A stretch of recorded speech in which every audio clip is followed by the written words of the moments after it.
होली का त्योहार जाने के साथ, होली के रंग छूटने के साथ, होली की खुशियाँ खत्म होने के साथ-साथ ही शुरुआत हो जाती है नवरात्रि की तैयारियों की।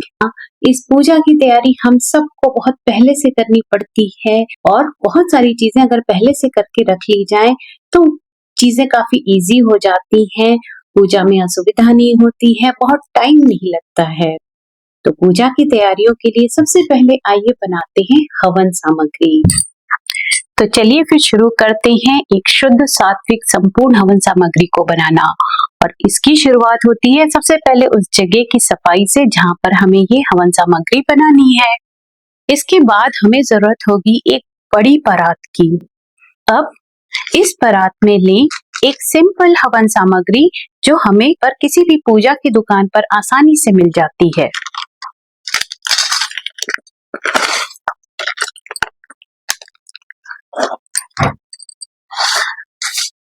अब इस हवन सामग्री में सबसे पहले मिलाएं थोड़े से चावल, फिर थोड़े से जौ,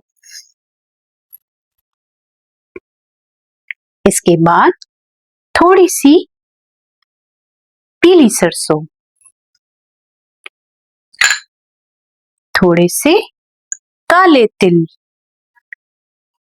थोड़ी सी लौंग और इलायची, थोड़ी सी चीनी,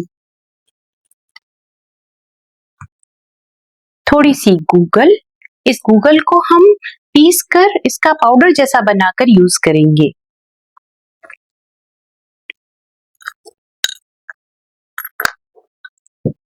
थोड़ा सा लोबान जो कि इस फॉर्म में दुकान में मिलता है और इसको हमें पाउडर बना करके इस हवन सामग्री में मिलाना होगा।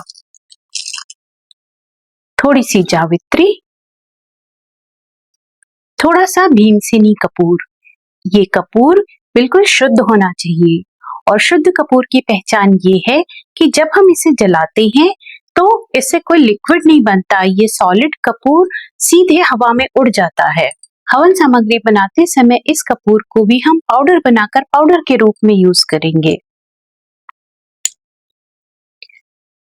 इसके बाद थोड़े से मेवे जो भी आपके पास अवेलेबल हो वो आप ले सकते हैं। ये मैंने पंचमेवा यूज किया हुआ है, आप जो भी आपके पास अवेलेबल हो उसे इस हवन सामग्री में मिला सकते हैं। और इसके बाद इस हवन सामग्री में सर्व औषधि मिलाएंगे। ऐसा कहते हैं कि हवन सामग्री में सर्व औषधि मिलाकर उसकी आहुति देने से घर में जितने भी सदस्य रहते हैं उनकी सभी रोग, सभी बीमारियों का नाश होता है। और सबसे लास्ट में ये घी, इस घी को पिघलाकर इस हवन सामग्री में हम ऐड करेंगे और सारी सामग्री को आपस में अच्छे से मिक्स करेंगे।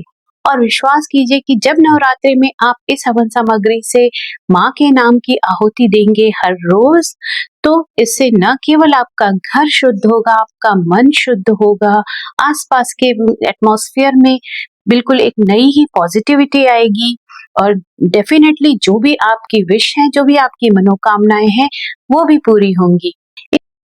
इन सब के अलावा हवन सामग्री में आप चंदन चूरा, पलाश के सूखे हुए फूल और छिरपुरी को भी मिला सकते हैं।